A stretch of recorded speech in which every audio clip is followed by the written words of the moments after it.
இன்றைக்கி பார்த்தீங்கன்னா துவரம் பருப்பில் உப்பு பருப்பு செய்ய போகிறேன். அதுக்கு பார்த்தீங்கன்னா 3/4 டம்ளர் எடுத்துக்கிறேன் 2 பேர்த்துக்கு. நீங்கள் ஒன்றுனா வேணும்னா எடுத்துக்கலாம் உங்கள் குடும்பத்துக்கு தகுந்தது. இது போட்டு களைஞ்சிட்டு 2-3 நிமிஷம் களைஞ்சிட்டு ஒரு 4 விசில் விட்டுக்குங்க. பார்த்தீங்கன்னா களைஞ்சாச்சு. இவ்வளோ தண்ணி ஊற்றி இவ்வளோ தண்ணி ஊற்றிக்கிங்க. கொஞ்சம் மஞ்சத்தூள் போட்டுக்கலாம். 1/2 ஸ்பூன் மஞ்சத்தூள் போட்டுக்கலாம். போட்டு ஒரு 4 விசில் விட்டுக்கலாம். பருப்பு வேகிட்டு தேவையான பொருள் அப்புறம் காமிக்கிறேன்.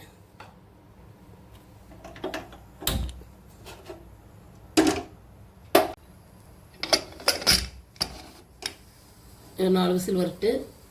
அதுக்கு தேவையான பொருள் பார்த்திங்கன்னா பருப்புக்கு ஒரு 4-5 பல் பூண்டு, ஒரு 1/2 ஸ்பூன் மிளகு, 1 ஸ்பூன் ஜீரகம். இது 3 இடிச்சுங்க, 1-2 இடிகல் ஓட்டு இடிச்சுங்க. தாளிக்கிறதுக்கு தேவையானது வந்திங்கன்னா ஒரு 5-6 சின்ன வெங்காயம், கொஞ்சம் கருவேப்பிலை, 2 பச்சை மிளகா, கொஞ்சம் கொத்தமல்லி தழை. நீங்கள் வேணுன்னா வெங்காயம் போட்டுக்கலாம், இன்னும் விட்டுறலாம். பச்சை மிளகாயும் கருவேப்பிலையும் கூட போட்டு தாளிச்சிக்கலாம். நான் சின்ன வெங்காயம் போடுறேன்.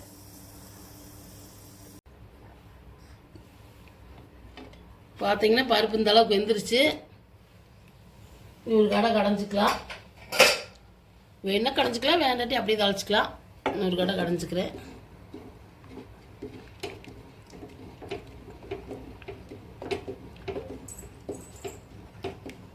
இந்த பருப்பு பார்த்தீங்கன்னா புளி தக்காளியெல்லாம் தேவையில்லை.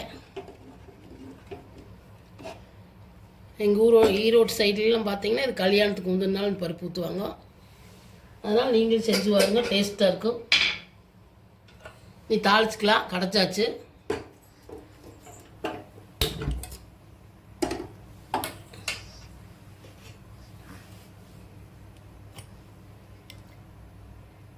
எண்ணெய் ஊற்றிக்கலாம். பூசி வச்சு எண்ணெய் காயிட்டு கடுகு போட்டுக்கலாம். கடுகு போட்டு வெங்காயம் மிளகாய் போட்டுக்கலாம். இது கடலை பருப்புலாம் தேவையில்லை.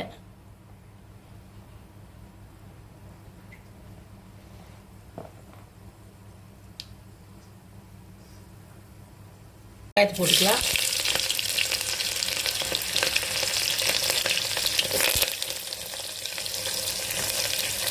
பச்சை மிளகா கருவேப்பிலை எல்லாம் போட்டுக்கலாம்.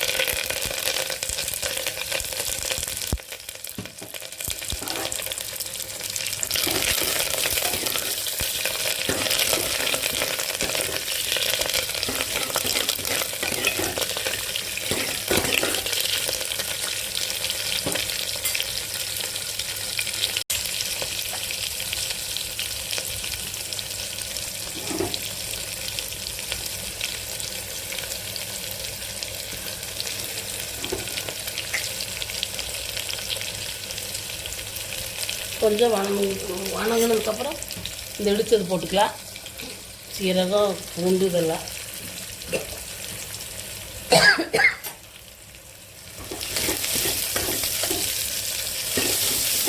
அதாவது பச்சை வாசனை ஊட்டு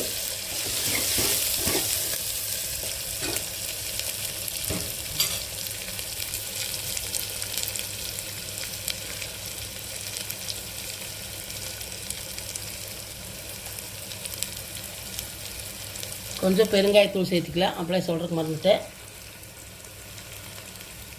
கொஞ்சமாக பெருங்காயத்தூள் சேர்த்துக்கலாம்.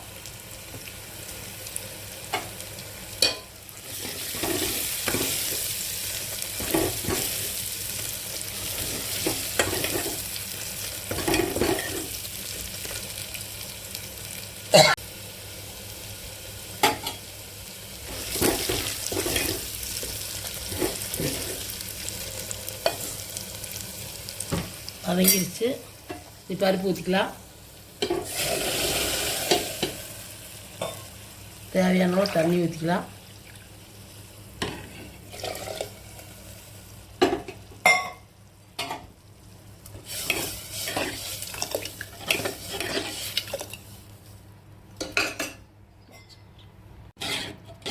இந்த அளவு தண்ணி ஊற்றிக்கலாம். தேவையான அளவு உப்பு சேர்த்துக்கலாம்.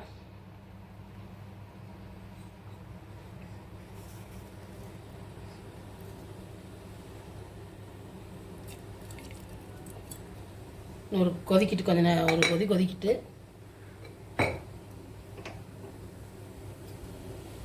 பார்த்தீங்கன்னா தாளிச்சுட்டு ஒரு 2 நிமிஷம் கொதிச்சதுக்கப்புறம் நம்ம கொதிக்க வேண்டியதில்லை. கொத்தமல்லி தலை தூவி இறக்குனிங்கன்னா இந்த பருப்பு ரெடி. இதுக்கு பார்த்தீங்கன்னா நெய் ஊற்றி சாப்பிடணும். நெய் ஊற்றி சாப்பிட்டா சூப்பராக இருக்கும். நீங்கள் உங்கள் வீட்டில் செஞ்சு பாருங்க. நீ அடுப்பு ஆஃப் பண்ணிடலாம். செஞ்சு பார்த்துட்டு பிடிச்சிருந்தா லைக் பண்ணுங்கள், ஷேர் பண்ணுங்கள், சப்ஸ்கிரைப் பண்ணுங்கள்.